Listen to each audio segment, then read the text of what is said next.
Hey Wesley students, I'm so glad that you have decided to join us tonight for our How-To series. In just a minute, you're going to hear from Michelle Lyons and Sean Hackett, both HR professionals. These are people that have taught and teach people how to interview well. And so I sat down with them this week, had a great talk with them. They've got some great things that they want to share with you on how to interview for both a part-time job and for college, even younger students. This is so important for you to listen to because it won't be long before you find yourself face to face with somebody who wants to hire you or employ you or bring you into their school or university. So please pay attention, take some notes, be observant, and then follow the conversation guide at the end of tonight's message. And then at the very bottom, you'll see something to do, a task to do.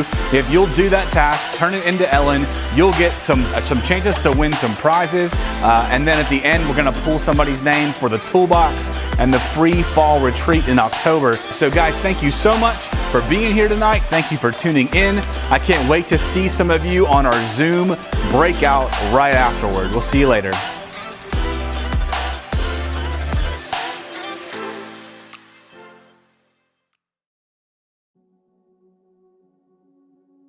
Thank you guys both for being here this morning, for being an installment of our How-To. I'd like to ask you both to introduce yourself and tell us a little bit about you and what you do for a living. So Michelle, would you go first? Certainly. I'm Michelle Lyons and I work for MAU Workforce Solutions. I'm a recruiter there. They are a staffing and recruiting company, and I work in the professional services division, so I work with anyone from accounting to engineering to supervision in manufacturing, any of those types of roles. And I help people identify candidates for clients and then help them through the interview process. Got it. Okay. And Sean? I'm Sean Hackett. I'm the Vice President of Staffing Services for Sizemore Incorporated. Much like Michelle and MAU, we do recruiting, onboarding, specializing in light industrial, security, and janitorial positions. Been in this industry for 20 years and oversee a staff of 19 recruiters and senior staffing specialists. Okay, so I always like to ask this question.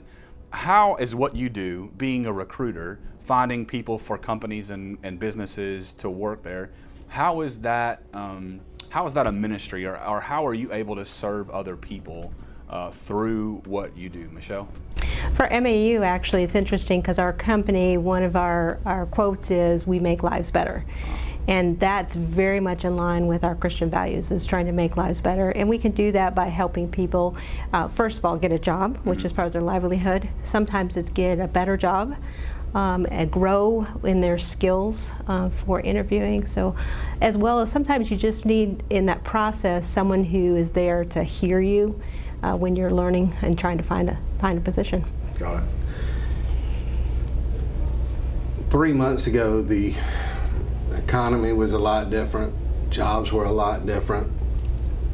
We had a very small population of those that were really in need from an employment standpoint, and that has obviously dramatically changed here and reminds me of past years. But it is a helpfulness. It is an outreach on educating people where to go for jobs, how to dress, how to act, putting the best foot forward. There's always something very rewarding about that thank you note or letter that comes afterwards. It says, "Thank you for giving me this opportunity." Mm-hmm. And that's the biggest thing that I think the ministry in our work provides. Mm-hmm. We are trying to improve the communities in which we live and work in by offering opportunities for people to advance their lifestyles. Mm-hmm. Got it. That's great. All right, so we got together a little bit before today, and we talked about some of the things that maybe make the top of the list specific to teenagers and interviews. And I think there might be two types of interviews that teenagers ought to have on the radar. One is for employment, which is kind of your world, but then the other is college. A lot of colleges are doing interviews too. Mm-hmm. And so a lot of those skills, would you agree, are transferable? Absolutely. Absolutely. Yeah, right. Okay. Mm-hmm. So one of the things that we want to jump right into is social media, because we know that for many, not all, but for many teenagers, that is a really important part of their life. Can you talk a little bit about how social media plays a role in interviewing and job searching, and how employees look at things like social media? We all look, especially, and Michelle can relate a little bit more of this from some of the higher end jobs that she looks for. But we're searching beyond what is on a resume, what is on an application, because culture is such an important part of putting the right person in the right job, making sure that they are comfortable. So not only are we doing research on our customers and those environments in which we're placing people, we're looking beyond to that candidate's background. It's more than a drug screen, it's more than a criminal background check. And when you talk about social media, what are your posts about? What are they intended to be? Are you a loose cannon? Are you angry all the time? Are you posting political views and comments? Do you have a bullying attitude that can be portrayed? And so many kids these days don't look at that.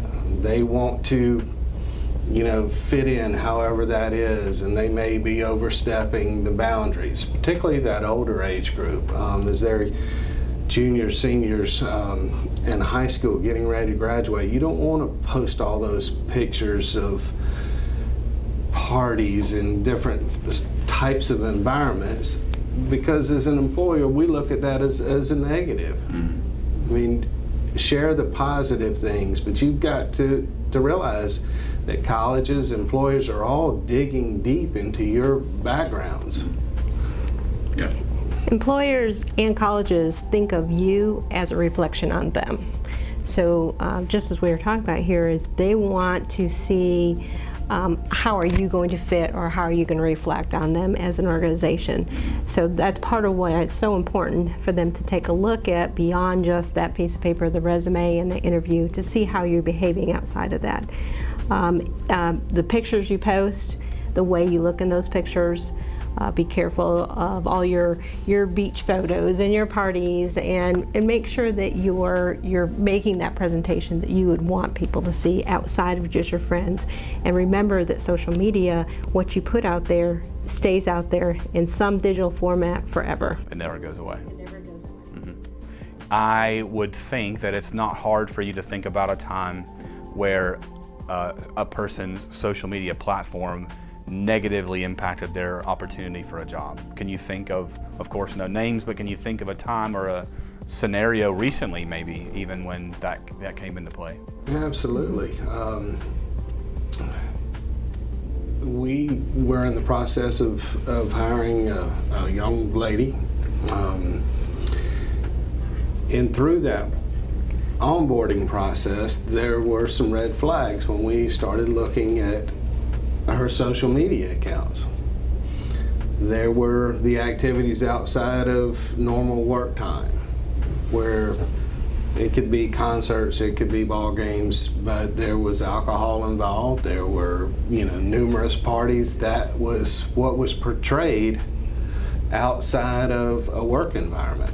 And because of that, we couldn't put her in the position that she probably would have been real good at. But there were some things where I didn't need to deal with absenteeism and things that she was doing late at night that might have interfered with her coming to work the next day. We had a situation where a young man had been in a prior job, and he was interviewing for this position through us, and he had been posting on there's different sites out there that people can put their comments or thoughts on different employers, and he had been posting on his current employer's website, and just the threads that you could see about the negativity that he was sharing about individuals within the company, very specifics about other people, peers that he was working with, and managers, and that type of negativity was something that the next employer was not interested in being a part of. So talk about, we just real briefly talked about resumes and about how we're looking beyond resumes as employers. But resumes are a big part of the job process, the job interviewing process. Can you speak to what is a resume, what makes a good resume, things to put on your resume? Can you speak a little bit to that? Certainly. So a resume is a short summary of the types of experiences that you have that a potential employer or a potential school or a potential scholarship committee is interested in seeing about you. So it gives them an idea of who you are and what you can do. So a resume serves multiple purposes, and students in high school should certainly be looking at and putting together a resume at this point, because you will use that throughout the rest of your life.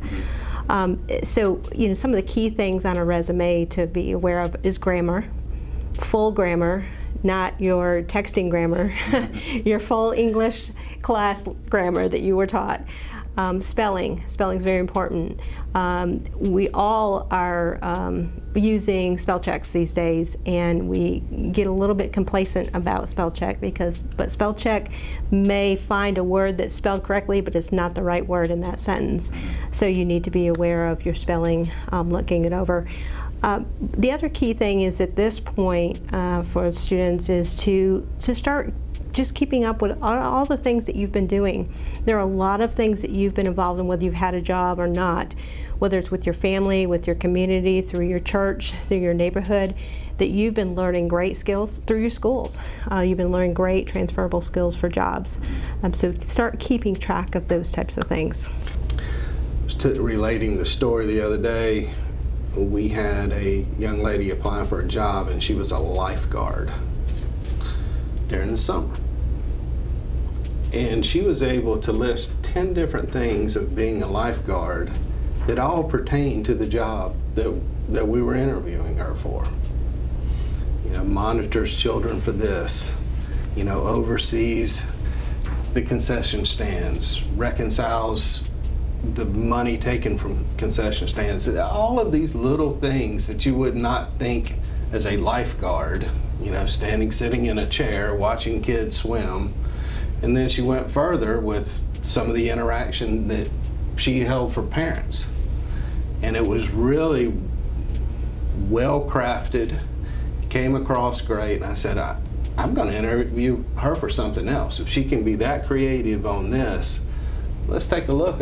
She may have another opportunity. Mm-hmm. She really needed to be in marketing. Mm-hmm. When in interviews, every interview, they're going to look for two different things. They're going to look for technical skills and soft skills. And those soft skills, which, let me define that a little bit, are those things like your tenacity, your compassion, your ability to deal with uncertainty. Those soft skills are very important in interviewing, no matter what level, whether it's a first position or it's when you're 30, 40 years down in your career. So I think being able to transfer those soft skills, the things that you've learned through those different life experiences, into your resume at this age is very important. Yeah. Why is grammar such a big deal? Why is that huge? What we're looking at as employers is attention to detail. Mm-hmm. And if your resume is filled with grammatical errors, typos, that kind of thing, that tells us that you're really not paying attention. In some cases, it goes to, do you really care? Mm-hmm. And so it's a balance there. Even the top earners in the world, you know, we still see an occasional typo. Mm-hmm. And you have to remember that everybody makes a mistake. But you can use other resources. You have friends, you have parents, you have trusted advisors, teachers who can spend 5 minutes and read your resume for you, and they can give you some pointers. They can help find those spelling and grammar errors, because it's so easy when you write it to not see your own errors. Mm-hmm. So don't forget that there's people out there that can help you, and 5 minutes is all it's going to take for them to find some of those for you. And a lot of times, you know, you're filling out an electronic application in addition to submitting a resume. So your resume helps you with the memorization of everything that you're going to type in. Mm-hmm. We don't like to see blank open spaces where somebody did not answer a question. So having that resume built when you're applying for a job is just kind of your cliff notes. Mm-hmm. It helps. Yeah. You know, The younger generation needs to be more thorough in completing these tasks. Because we look at it, well, if your application is incomplete, then that's kind of a reflection on them as an individual that they may leave their work somewhat incomplete. And that may not be actually how you feel, but perception is reality, right? What people see is the only thing they have to go off of. And so if they see incomplete, well then the only conclusions that they can draw is that there's no care or no attention to detail. That may not be the case, but that's what you presented, right? Talk a little bit about when you come in for an interview, and it's an in-person interview, or I guess even an online one. We'll talk about that a little bit later. But what do you wear? What should you wear to an interview? You want to dress to impress. Yeah. Even if they tell you it's a casual interview, because sometimes, particularly these days, companies will have a casual interview, always overdress. Don't underdress. So a few examples would be a suit, or what you might wear to a wedding or to Sunday to the traditional service. Right. A button-down shirt if you're a male in a tie. I had a candidate went in for an interview and he wore his dress pants and his dress shirt, but he left his dress shirt untucked and no belt. Make sure that it's fully set up in a very professional looking manner. Do not wear exercise clothing. Do not wear blue jeans. That's not acceptable. And don't wear any sleepwear, and we've all seen it. We have all seen people show up like that. Know the environment that you're going into and dress above that. If they're wearing khakis and a polo shirt, then you want to put on a button down and a tie. I've got 6 suits hanging in my closet that I haven't worn, except for special occasions. An interview is a special occasion. Mm-hmm. You need to look and act and play the part. Yeah. And for women, for ladies, not too much makeup. This is not a party. This is a business situation. So you want to put some makeup on, but don't go over. Not too much jewelry. Many of you will go for an interview at a restaurant. Practice tying your hair back, because they're going to look for somebody who's not going to have hair in the soup of the individual they're serving. Go down with the jewelry, because if you maybe go for a summer internship where you're going to be working in something more mechanical, hands-on, they're going to be conscious of things like safety, where you can't wear rings, you can't wear earrings, can't wear a necklace. So think about the situation, the job that you're going to, and try to align to that as well. What about college interviews? Is it the same thing, same type of thing, dressing to impress for a college interview? It is the same. Mm-hmm. They're complete similarities. They may tell you ahead of time that you don't have to wear a suit or a dress or anything like that, but you still want to be very conservative and dress up. I think there's something too, when you look good, you feel good too. And I think when you look good, your posture changes, your speech might change, your interaction will change. And so I think there's a little bit to that as well. And it does demonstrate again to the person that's interviewing that you care, that you spent the time up front to ensure that you are prepared, that you are ready, that you look the part for the position. So in an interview, I think that there are some typical questions that candidates get asked. No matter where you're interviewing or what you're interviewing for, there's always kind of these buzzword questions. What are some of the things that you know of or that you've heard or used in interviews that you might want to share with everybody watching? I always ask, it's a pretty standard question, why did you apply for this job? Uh-huh. And if I get told, well, I need a job, that's not a good answer. Very often you're gonna hear something similar to this as, tell me about yourself. And it's a very open-ended question, and they're not going to want you to just read your resume to them at that point, because they already have that in place. They want you to really tell them a little bit about yourself. Try to keep an answer in that 2 to 3 minute You don't want to spend 15 minutes as well telling them your life story. Yeah. But be prepared for that type of a question. What is not on this piece of paper? What sets you apart? Yeah. Any other questions that you can think of that might make the list?